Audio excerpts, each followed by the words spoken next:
एक शाम प्राची टीवी पर सीरियल देख रही होती है। तभी उसकी सास वहाँ आती है। अरे सीरियल में तो ऐसे मग्न है जैसे आज रात का खाना पड़ोसी आकर बनाएंगे।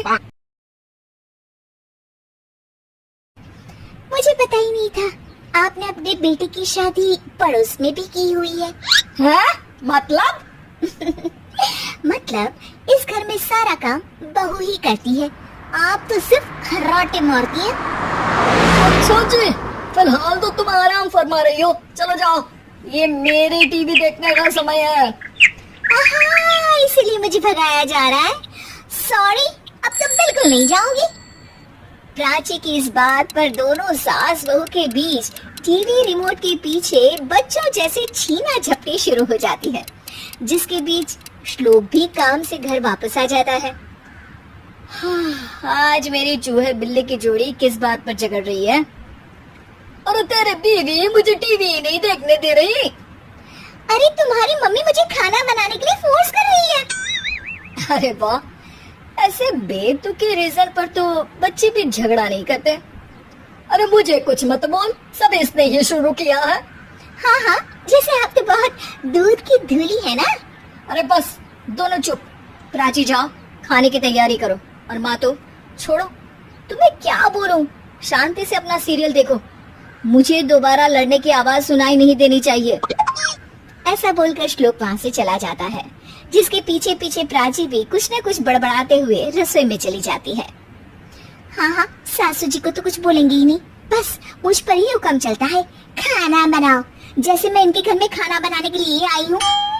इसी तरह शाम बीतती है और रात को श्लोक और प्राची की सास खाना खाकर सोने चले जाते हैं, लेकिन प्राची गुस्से में कुछ खाए बिना काम में ही लगी रहती है।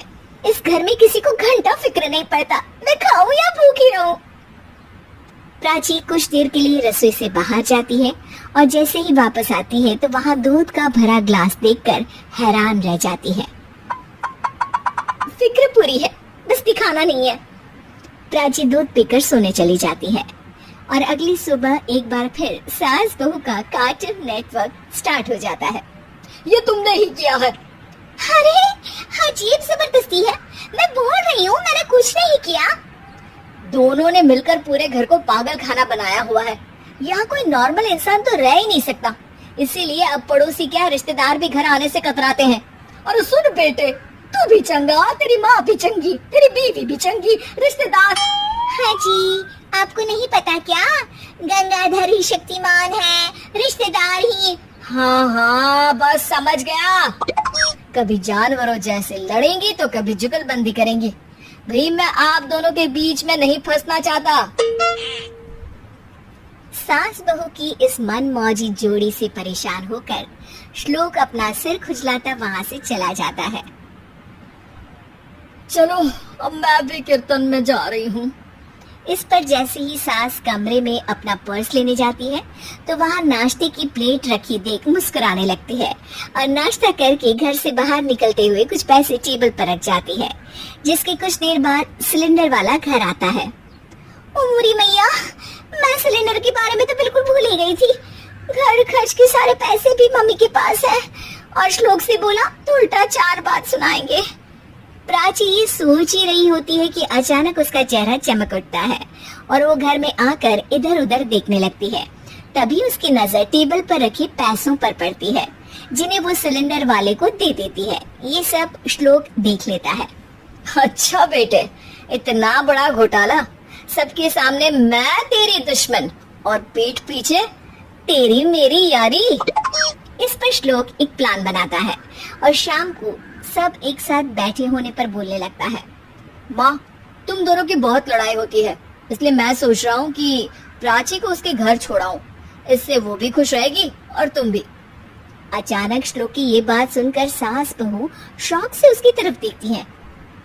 अरे ऐसे कैसे घर छोड़ाओगे, मुझे कहीं नहीं जाना। अरे तुमने बोला नहीं पर मैंने सुन लिया, तुम्हें मम्मी के साथ रहना अच्छा नहीं लगता, मुझे पता है। अरे वो अरे, जब बहू खुद कुछ काम बोले तो वो तुझे सुनता नहीं, और अब जो इसने बोला ही नहीं वो तू समझ गया। जब उसे नहीं जाना तो फिर जबरदस्ती क्यों कर रहा है? अच्छा, फिर आपको मौसी के घर छोड़ाता हूँ, बस अब आप दोनों एक घर में एक छत के नीचे नहीं रह सकती। मैं इस टॉम एंड जेरी की जोड़ी को और नहीं झेल सकता। है? ऐसे कैसे नहीं रह सकते? तुम्हें इतनी दिक्कत है तो तुम्हारा बोरिया बिस्तर पैक कर देती हूँ, लेकिन मम्मी जी कहीं नहीं जाएंगी।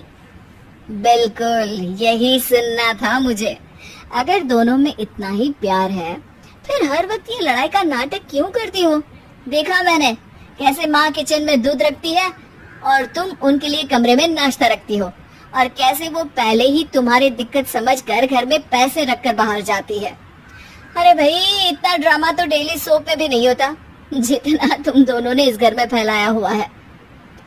तू हमें टॉम एंड जेरी बोलता है ना, तो याद कर वो दोनों भी एक दूसरे को बाहर वालों की बुरी नजर से बचाने के लिए हमेशा सबके सामने लड़ते थे, लेकिन अकेले में दिक्कत के समय मदद भी तो करते थे।